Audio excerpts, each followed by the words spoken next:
Vous me disiez tout à l'heure, c'est à la mode. Moi, je dirais qu'il y a un grand auteur américain qui s'appelle Bowersox, on l'appelle le grand-père de la logistique. Ce monsieur disait, dans les années 70, il était précurseur, les logisticiens sont souvent ignorés en temps de paix et courtisés en temps de crise. Et c'est pas moi, c'est Bowersox. Et je cite ce monsieur parce que c'est un ancien militaire. Et il appliquait ses méthodes apprises dans l'US Air Force aux méthodes privées. Eh bien nous, tout simplement, la logistique militaire, elle existe. Simplement, on va venir la reprofessionnaliser, la redensifier pour nos élèves du corps technique. Et moi, je suis convaincu qu'on forme des experts, véritablement des experts de cette logistique opérationnelle pour demain, et qui sont très utiles à nos chefs opérationnels. Bienvenue dans Défense Zone, le podcast qui traite des questions de défense et de sécurité. Cette semaine, nous vous proposons un épisode extrait de notre nouvelle mini-série d'épisodes exclusifs sur l'école des officiers de la Gendarmerie nationale, l'EOGN, à retrouver dans votre espace abonné premium sur défense-zone.com. Dans cet entretien avec le lieutenant-colonel Guillaume, nous allons parler de logistique opérationnelle dans la Gendarmerie nationale, une spécialité peu connue et pourtant nécessaire au quotidien pour les gendarmes. N'oubliez pas de vous abonner au podcast ainsi qu'à notre magazine papier pour soutenir notre travail. Nous vous souhaitons une bonne écoute. Bonjour mon colonel, est-ce que vous pouvez vous présenter ? Bonjour, je suis le lieutenant-colonel Guillaume. Je suis affecté à l'école des officiers de la Gendarmerie nationale en tant que chef de département de l'enseignement des soutiens opérationnels. En l'occurrence, référent de la formation pour les élèves du corps technique et administratif de la Gendarmerie nationale. En quoi ça consiste votre travail ici et c'est quoi ce corps qu'on ne connaît pas forcément très bien à l'extérieur ? C'est vrai que c'est un corps qui est un petit corps et qui plus est méconnu. Alors je vous remercie déjà d'avoir l'occasion de pouvoir le présenter et je m'en excuse à l'avance, j'ai attrapé un chat dans la gorge parce que la logistique, je vais vous le dire après, c'est bien dans un bureau mais c'est encore mieux sur le terrain.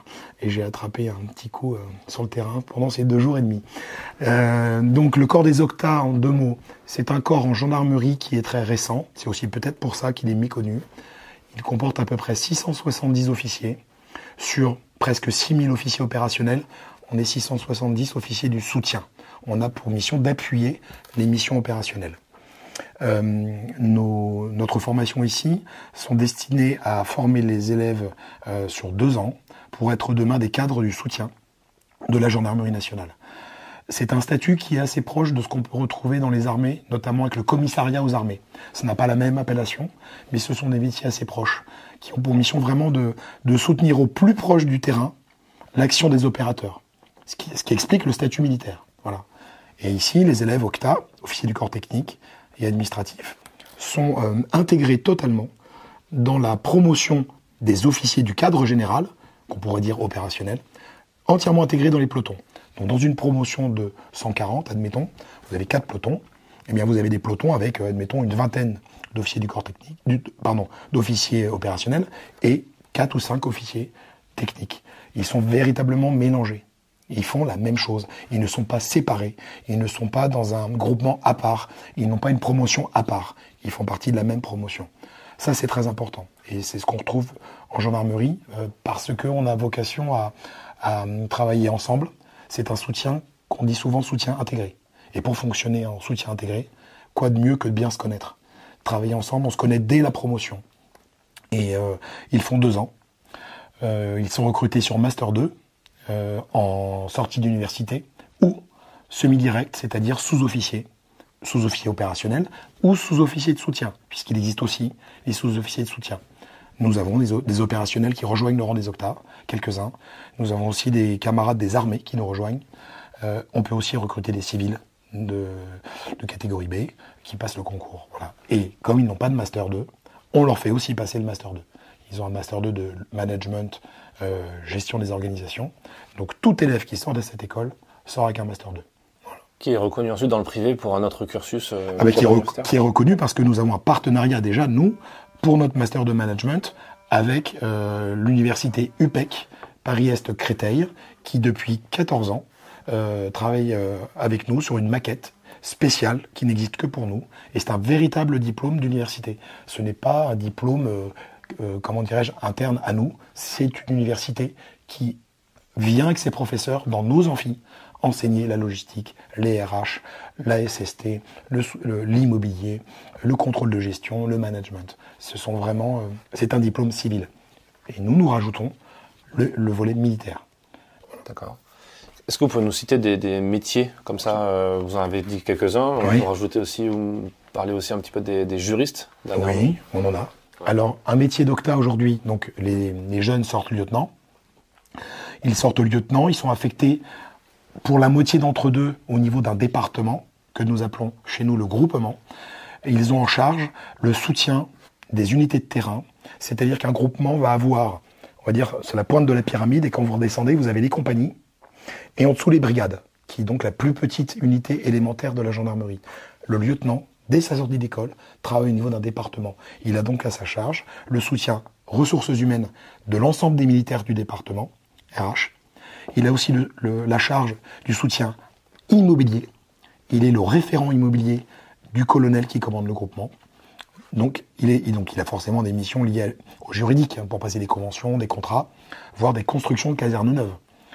Il a aussi le volet soutien finance, et il a aussi le volet de la gestion des réservistes, puisque les réservistes, c'est une force RH à la main du commandant de groupement. Et tout ça, c'est géré au niveau du département par l'OCTA, qui est vraiment l'officier logistique de soutien au niveau du département, qui est un appui de taille pour l'opérationnel. D'accord, donc en gros, c'est quelqu'un qui est très multitâche par défaut et qui est capable de gérer plusieurs métiers différents. C'est ça. Alors, l'OCTA, il est généraliste. Il ne va pas être que le spécialiste immobilier, juriste ou logisticien. On le forme à faire tout ça. Il est donc généraliste, ça veut dire qu'à partir de ce poste-là, il est capable d'être muté dans n'importe quel type de poste, même spécialisé. Après le grade de lieutenant, il a la possibilité d'aller dans une sorte de filière, c'est pas vraiment une dominante, mais ceux qui éprouvent une appétence pour l'immobilier, le droit, les ressources humaines, et pourquoi pas la logistique opérationnelle, ce qui est mon cas. J'ai eu plutôt dans ma carrière un profil de logisticien et de logisticien opérationnel. C'est ce qui m'a toujours plu depuis le début, même si on est censé pouvoir toucher à tout. Voilà. Après, quand vous donnez satisfaction dans cette dominante-là, très souvent on vient vous rechercher pour continuer, quoi. Voilà. C'est quoi que vous appelez, si vous deviez donner une définition à la logistique opérationnelle en quelques mots, ce serait quoi? C'est une belle question. La logistique opérationnelle, en fait, vous avez la logistique du quotidien, j'ai envie de dire la logistique froide, celle qui prend le temps d'être planifiée, qui est celle qui roule facilement, on va dire, pas globalement facilement, il y a toujours des aléas, mais la difficulté dans la logistique opérationnelle, c'est que c'est la logistique, dite chaude, celle de l'urgence. Et donc ça veut dire que si vous n'êtes pas formé à avoir les bons réflexes, la bonne méthodologie, les bons process en cas d'urgence, eh bien, c'est justement là notre force. C'est qu'on est capable, dans une crise sanitaire, sociale, environnementale, vous avez différents types de crises. On l'a vu à l'époque, quand vous avez un ouragan, quand vous avez Irma, quand vous avez la crise Covid, quand vous avez une ZAD, par exemple, à Notre-Dame-des-Landes. Vous voyez, c'est des différents types de crises ou d'événements. Vous avez Nouvelle-Calédonie, 3 référendums. Il faut savoir qu'on a envoyé 1500 gendarmes. Quand vous projetez 1500 gendarmes, bien sûr, il y a de la planification, mais il y a forcément des imprévus. Lorsque nous étions là-bas, on pourra reparler d'émissions après, si vous voulez, eh bien, nous sommes passés du référendum à un ouragan 2 jours après. On avait planifié pour sécuriser le référendum. 2 jours après, on apprend qu'un ouragan arrive. Et on doit switcher en quelques heures un dispositif logistique, ce qui est absolument dingue. Donc là, vous trouvez des gymnases pour héberger les gens, trouver des rations, vous voyez. Donc c'est avoir cette capacité d'adaptation à la crise pour des missions qui sont celles de la sécurité intérieure, des gendarmes. Et c'est pour ça qu'on les forme ici à avoir cette réversibilité du temps de paix au temps de crise, en tout temps, tout lieu, toute circonstance. Et c'est ce triptyque qui fait que le statut militaire est très adapté. Parce que nous sommes, vous voyez, typiquement, je suis octa, mais moi, ça fait 2 jours et demi que je suis là. Je dors en mode un peu dégradé, c'est ce que c'est bien. Voilà, moi j'ai mon gilet sur le dos, je suis dehors avec les gars, et je vérifie que tout se passe comme il faut. Parce que décider derrière un bureau, ça marche pas. Il faut accompagner les gars, il faut se soucier de ce qui fonctionne bien, et être capable de réarticuler des dispositifs qui surviennent. Donc les élèves, on leur donne une méthode. On leur apprend la méthode de raisonnement logistique, la MRL. C'est une transposition de la MRT. la méthode de raisonnement tactique. Les militaires utilisent la méthode de raisonnement tactique pour l'opérationnel. Nous utilisons la méthode de raisonnement logistique. On a des process qui nous permettent, une sorte de checklist, de ne rien oublier dans la mission. On oublie toujours des choses, parce qu'on n'est pas des machines, ça peut arriver, mais en tout cas, on a des process clairs, comme des fiches réflexes, qui nous permettent de s'adapter à tout type de mission. Une fois qu'on a raisonné, on codifie nos ordres, notre planification, dans ce qu'on appelle un OAL, un ordre administratif et logistique, une sorte d'ordre d'appui à la mission opérationnelle. Ça s'apprend aussi, c'est ce que nous avons présenté pour l'exercice égide que vous venez de vivre. On a présenté aux autorités et aux participants le soutien. Et enfin, on forme nos élèves à réaliser les cartographies, les cartes de manœuvre logistiques pour pouvoir illustrer les ordres. On dit toujours, un beau dessin vaut mieux qu'un grand discours. Dans ce cas-là, le chef, en une carte, il est capable de comprendre notre idée de manœuvre logistique. Et ça fait à peu près 3 ans qu'on le fait ici, à l'EOGN, où on vient densifier la formation à la logistique opérationnelle, logistique de crise, pour permettre aux élèves demain, en tout temps, tout lieu, toute circonstance, de répondre à tout type de crise. Et on l'a vu, des crises, elles peuvent être concomitantes. On peut avoir plusieurs crises en même temps, de nature différente. Donc, n'importe où en métropole et en outre-mer, les OCTA peuvent déjà répondre présent sur cette réponse logistique. J'ai peut-être été un peu long, mais en tout cas, j'essaie de vous expliquer le pourquoi, le comment et ce qu'on fait ici. Non, mais c'est très bien, c'est très complet. D'accord. On en parlait aussi un petit peu, le fait que la logistique, c'est quelque chose qui est beaucoup revenu à la mode, entre guillemets, avec le Covid, avec l'Ukraine aussi, indirectement, peut-être pas pour les gendarmes, mais en tout cas dans l'esprit collectif des gens. Si, on a eu des gendarmes qui sont partis en Ukraine, le PJGN, et c'est d'ailleurs un camarade OCTA qui est parti les aider pour héberger, nourrir, trouver des véhicules, payer avec la monnaie locale, et tout ça on sait le faire, en tout temps, en tout lieu et toutes circonstances. Donc oui, il y a bien eu un soutien logistique même en Ukraine, en tout cas pour l'appui PJGN. PJGN, c'est-à-dire comment dirais-je, tout ce qui est judiciaire, c'était l'identification des corps et cette compétence gendarmerie opérationnelle du PJGN nécessite aussi, on le voit bien, un appui, et ça s'est très bien passé. Ouais. Est-ce que, au-delà de tous ces événements, vous sentez une importance accrue Est-ce qu'on vous donne des objectifs aussi de plus en plus peut-être ambitieux, d'être encore mieux préparé à des crises qui pourraient survenir? Alors, pour être franc, lorsque je suis arrivé ici en 2020, c'était juste après la crise Covid. J'ai rencontré notre actuel général commandant d'école lors de la crise, et j'ai appris que je venais à l'EOGN, et j'étais ravi parce que j'ai un parcours doctorant aussi. Je fais une thèse en logistique opérationnelle. J'ai la chance de faire la première en gendarmerie. Et donc, j'avais été justement...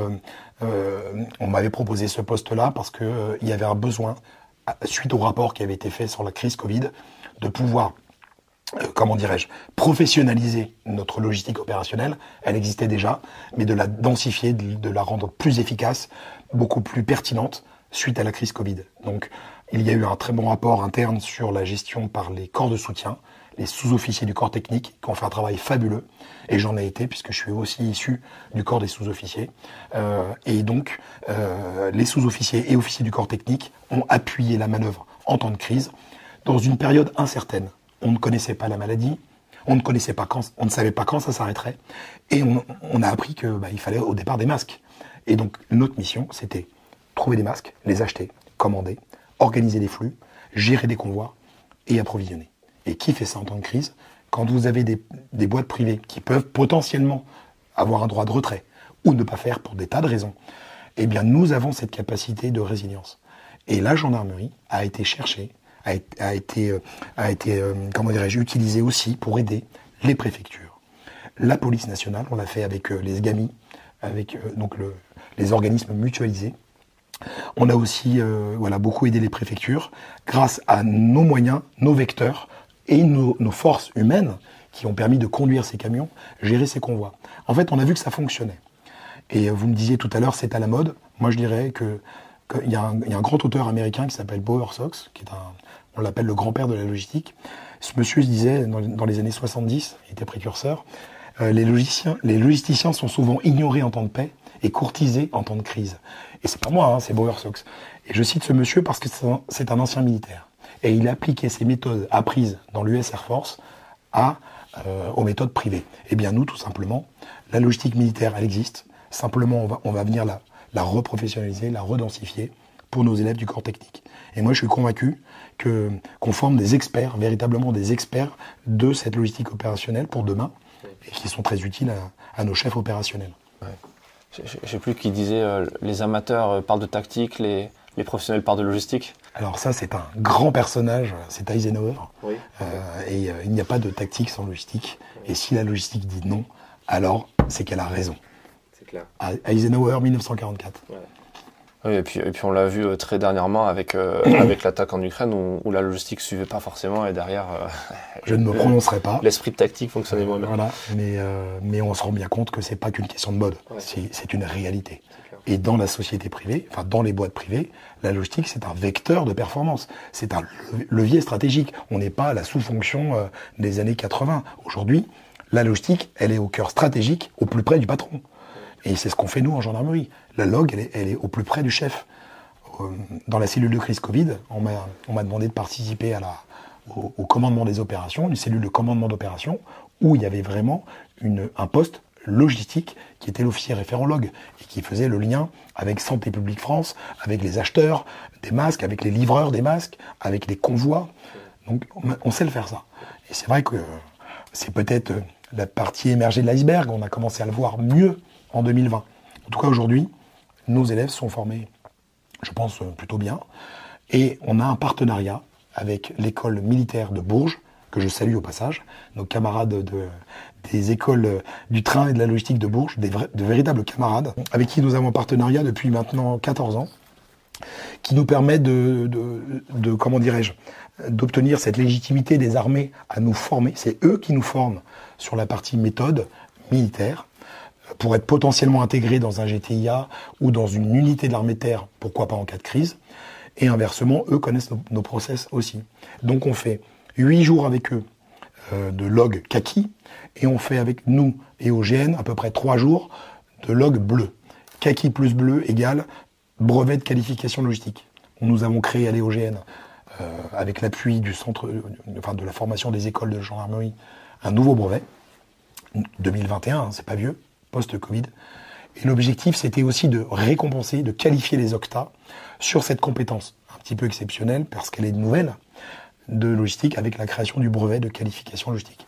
Donc c'est un très beau brevet. Les armées ont le leur, nous avons le nôtre. Et donc on est un peu des frères d'armes dans le domaine de la logistique maintenant. Et les OCTA sont très fiers d'avoir ce brevet. Et je suis très fier qu'ils puissent aussi demain servir de poste dans des postes exposés en log et pouvoir transmettre ce que moi j'ai pu recevoir à l'époque. Moi je suis très heureux d'avoir été formé, pas par une formation, mais par des experts qui étaient les premiers officiers logisticiens des armées qui venaient chez nous, puisque les premiers OCTA étaient beaucoup composés d'anciens des armées. Mais l'école forme depuis 2002 les officiers du corps technique. Et donc on a maintenant cet héritage qui nous venait des armées. Et aujourd'hui on le transmet. Et je suis ravi de voir, notamment sur cet exercice, des jeunes de 25 ans, super câblés, complètement ops. On appelle souvent ça maintenant la log ops, la log opérationnelle, la log ops, et de les voir sur le terrain approvisionner, venir. Enfin vraiment, c'est vraiment fabuleux de voir, peut-être avec l'ampleur du Covid, qu'on est capable de faire tout notre possible. Et ce qui nous fait plaisir, c'est de voir que l'opérationnel l'a compris. C'est-à-dire qu'on parle le même langage, on se comprend, on se soutient, et de savoir qu'on fait bien notre boulot pour eux, et eux de savoir qu'on l'a bien fait pour eux. C'est vertueux. C'est ce que je dis souvent. Et donc, cette satisfaction contribue aussi aux forces morales, au sens du bien-être au travail. On parle souvent de qualité de vie au travail en gestion. Eh bien, qualité de vie au travail, pour nous, c'est ça. C'est de savoir qu'on est bien soutenu, savoir qu'on soutient bien, qu'on est reconnu dans nos métiers. On n'est pas vu comme la dernière roue du carrosse. On est vu comme une partie intégrante de la manœuvre. Justement, tout ce mouvement on parle beaucoup de RSE dans les entreprises privées, cette volonté, cette problématique, cette préoccupation constante de faire attention aux salariés, etc., pour aussi le fidéliser. Il faut dire aussi, c'est des questions RH derrière. Ça a un impact direct sur la gendarmerie. Je sais que ça l'a un petit peu sur les armées. Est-ce que c'est le cas aussi ? On est tous confrontés au même sujet, que ce soit le privé, que ce soit l'hôpital, que ce soit toutes les administrations peuvent rencontrer ça.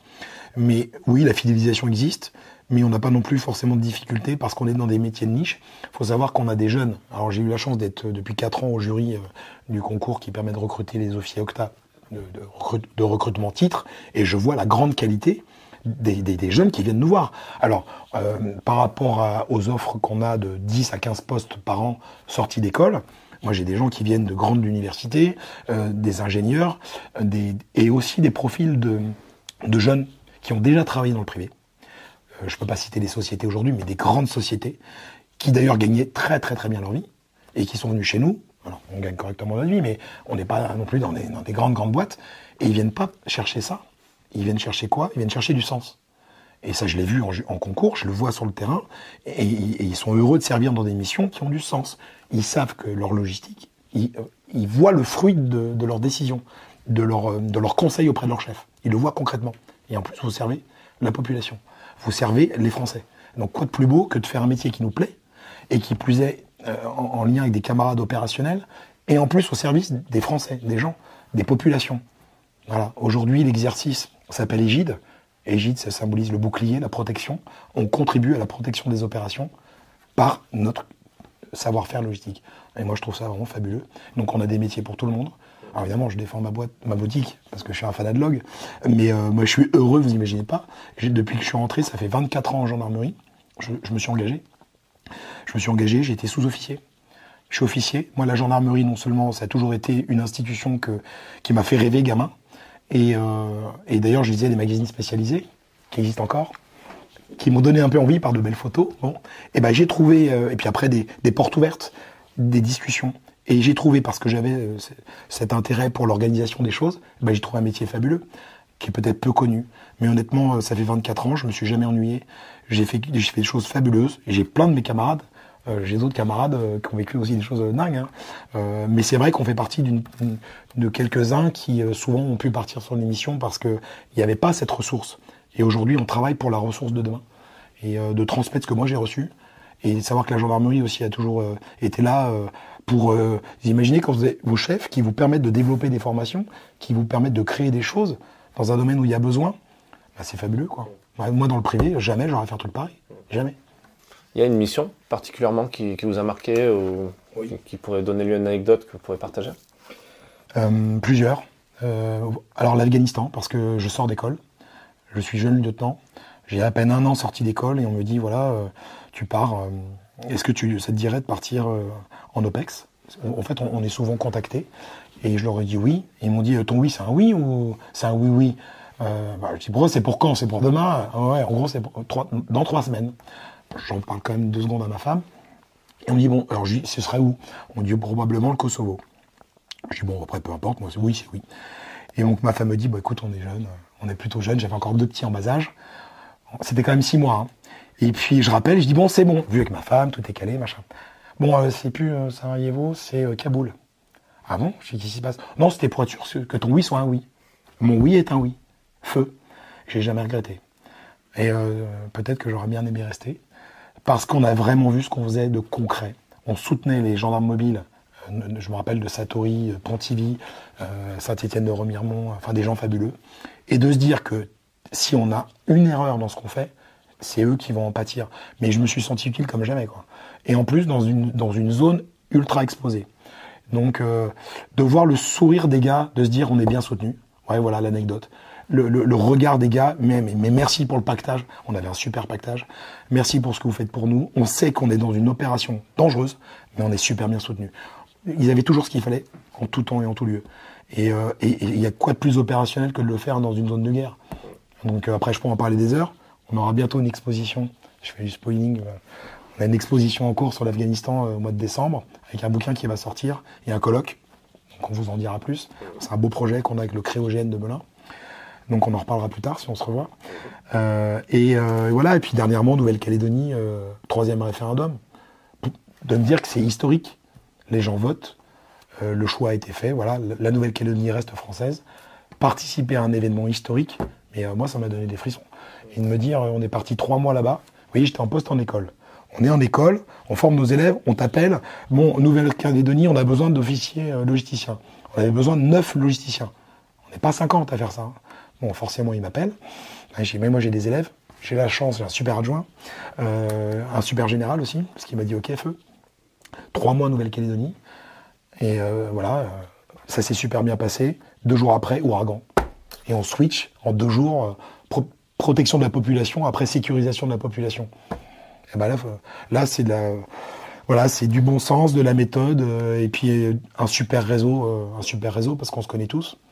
Voilà. Alors, du coup, je vous ai mis 2 anecdotes. C'est très bien, ça me fait un bonus.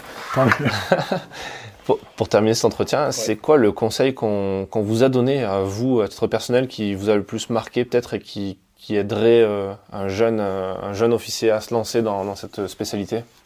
Alors, je sais pas si c'est sur la logistique. Si, sur la logistique, partons sur ça. D'aller toujours au bout, de jamais rien lâcher. Moi, je suis plutôt tenace de caractère. Et parfois, il y a des choses qu'on se dit être impossibles, mais de faire confiance aussi. Et surtout de faire confiance dans ses chefs, d'aller jusqu'au bout et de toujours tout donner parce qu'on n'a jamais rien donné si on donne pas tout. Voilà, toujours aller toujours à fond et de voir en plus que les chefs le rendent.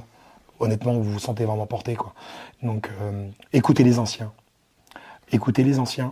Et honnêtement, je pense qu'il y a un truc qui a beaucoup joué, je l'ai vu sur le terrain. Quand on ne sait pas, c'est d'avoir l'humilité de dire qu'on ne le sait pas. D'arrêter de dire on est les cadors, d'arriver comme les champions de tout, nous les... Non. Parce que, par exemple, sans les armées, on est peu de choses. Je le dis avec beaucoup d'admiration pour mes camarades militaires, parce que les acheminements en opération, c'est grâce à eux. On a un vrai soutien et une force militaire. Et c'est pas la cultiver pour la cultiver, c'est de la vivre. Et bien pour ça, je suis convaincu qu'il faut parfois, quand on sait pas faire, on n'a pas les moyens, avoir juste la carte de l'humilité. Et moi, j'ai vu à chaque fois des mecs des armées super nous aider, débloquer des situations au port de Nouméa, parce que nos véhicules étaient bloqués. On a trouvé des solutions parce qu'on avait fait un stage à Bourges ensemble. On avait fait un stage à Bourges. Ah, t'as fait ce stage, génial. On fait partie d'une vraie fraternité. Donc, la fraternité d'armes, c'est la camaraderie militaire, l'humilité quand on ne sait pas, et puis surtout jamais rien lâcher. Ouais, des conseils qui s'adaptent à beaucoup de spécialités, c'est chouette. Peut-être. Enfin, en tout cas, moi, c'est ce que j'ai vécu. Et puis toujours, même quand ça ne va pas, garder le moral. De se dire que c'est... voilà. Et parfois, il y a des trucs qui ne marchent pas. Hein. Là aujourd'hui, mais en fait, quand je vois les petits couacs de ce week-end, franchement, ça veut dire que les élèves ont super bien bossé. Et moi, je suis serein.